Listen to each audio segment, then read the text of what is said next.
ఈరోజు భీమడోలు పోలీస్ స్టేషన్లో ఒక అరెస్ట్ గురించి చెప్పడానికి వచ్చిన షేక్ రసూల్ కలకాడ అనే ఇతను ఒక చీటర్, రియల్ ఎస్టేట్స్ వ్యాపారం అని చెప్పి రాయలసీమ ఏరియాలో నెట్వర్క్ రాయలసీమ అవుతున్నాడు, కానీ హైదరాబాద్లో ప్రస్తుతం నివాసం ఉంటున్నాడు. గండిపేట ఏరియాలో ఉంటాడు ఇతను లాస్ట్ గవర్నమెంట్ టైంలో మన దగ్గరికి వచ్చి, నేను రాయలసీమలో నాకు గవర్నమెంట్ పెద్దలతోటి పరిచయాలు ఉన్నాయి, నేను చాలామందికి ఉద్యోగాలు ఇప్పిస్తానని చెప్పి ఒక ముగ్గురు యువకులను ఇక్కడ మోసం చేసిన సందర్భంలో 3 కేసులు నమోదు అవ్వడం జరిగింది.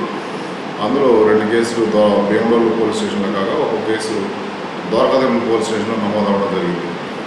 మనం ఈరోజు ఇతను భీమడోలు పోలీస్ స్టేషన్లో కుక్కల నాగమల్లేశ్వరరావు అనే అతన్ని మోసం చేసి అతని దగ్గర డబ్బులు తీసుకుని అగ్రికల్చర్ డిపార్ట్మెంట్లో జాబ్ ఇప్పిస్తానని చెప్పి అతను ఒక ఫేక్ అపాయింట్మెంట్ ఆర్డర్ కూడా తయారు చేసి ఇవ్వడం జరిగింది.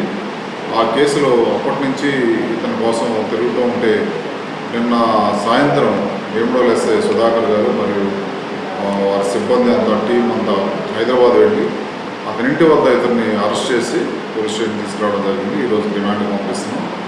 ఇదే కాకుండా ఇతను మరి 2 కేసుల్లో కూడా ముద్దాయిగా ఉన్నాడు. అట్లాగే దూలం సాయి అనే అతను కోళ్ళ గ్రామానికి చెందిన సాయి అని అతని దగ్గర పోలీస్ డిపార్ట్మెంట్లో నాకు పెద్దలందరూ తెలుసు, అట్లాగే నీకు ఎస్ఐ ఆ ర్యాంక్ పై ఉద్యోగం తగ్గకుండా మంచి జాబ్ ఏదైనా మీకు ఇప్పిస్తానని చెప్పి అతను కూడా నమ్మబలికి అతని దగ్గర నుంచి కూడా 20 లక్షలు తీసుకోవడం జరిగింది. ఆ కేసు కూడా ఇక్కడ నమోదై ఉంది. అది ఆల్రెడీ కోర్టులో ట్రయల్ జరుగుతూ ఉంది. అంతేకాకుండా ద్వారకాదేవుల మండలంలో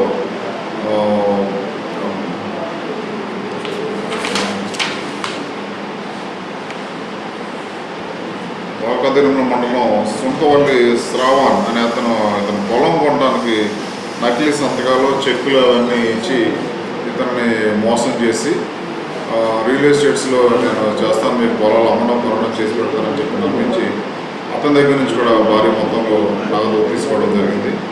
ఈ 3 కేసుల్లో కూడా ఇతను ముద్దాయిగా ఉన్నాడు. ఈరోజు మనం ఏదైతే ఈ కుక్కల నాగమల్లేశ్వరరావు కేసు ఏదైతే ఉందో అగ్రికల్చర్ డిపార్ట్మెంట్లో జాబ్ ఇప్పిస్తానని చెప్పి దొంగ సర్టిఫికేట్ ఇచ్చిన కేసు ఏదైతే ఉందో అందులో ఇతన్ని అరెస్ట్ చేసి రిమాండ్కి పంపించడం జరుగుతుంది. ఇతనే కాదు, ఇలాంటి వాళ్ళు చాలామంది ఈ ఉద్యోగాలు ఇప్పిస్తామని చెప్పి ప్రభుత్వ పెద్దలతో పరిచయాలు ఉన్నాయని, లేదంటే పోలీస్ డిపార్ట్మెంట్లో పై అధికారులతో పరిచయాలు ఉన్నాయని చెప్పి చాలామంది మోసాలు చేస్తున్నారు. ఇలాంటి మోసాల బారిన పడద్దు అనేటువంటిది మా జిల్లా ఎస్పీ గారు కేపీఎస్ కిషోర్ గారు మీకు చాలాసార్లు సందర్భంగా చెప్పడం జరిగింది. అదేవిధంగా వారి తరఫున నేను కూడా అదే మాట మళ్ళీ మీకు చెప్తా ఉన్నాను. అదేవిధంగా ఈ కేసు చాలా కాలం నుంచి ఇన్వెస్టిగేషన్లో ఉంది. ఈ కేసుని సుధాకర్ మా భీమడోలు ఎస్ఐ గారు వారి సిబ్బంది ఇన్వెస్టిగేషన్ చేసి, అంతేకాదు వీడు అప్పటి నుంచి అబ్స్టాండింగ్లో ఉన్నాడు. వీడు ఎక్కడ ఉన్నాడో తెలీదు. ఒక ఏరియాలో చీటింగ్ చేయడం అయిపోగానే అక్కడి నుంచి జెండా ఎత్తేసి వేరే ఏరియాకి వెళ్ళిపోతూ ఉంటాడు. వీడు చాలా పెద్ద చీటర్ కాబట్టి ఇలాంటి వాడిని దగ్గరికి రానివ్వద్దు. అంతేకాదు వేరే ఏరియాలో కూడా ఎవరైనా ఇలాంటి వీటి చేతిలో మోసపోయిన వాళ్ళు కానీ, లేదంటే ఇదే ఏరియాలో ఇంకెవరైనా ఇతని చేతిలో మోసపోయిన వాళ్ళు కానీ ఉన్నా కూడా మీరు నిరభ్యంతరంగా పోలీస్ స్టేషన్కి వచ్చి ఫిర్యాదు చేయవచ్చు. మీ కేసులు కూడా నమోదు చేయడం జరుగుతుంది. ఆ కేసులు కూడా సపరేట్గా ఇన్వెస్టిగేషన్ చేసి యాక్షన్ తీసుకోవడం జరుగుతుంది.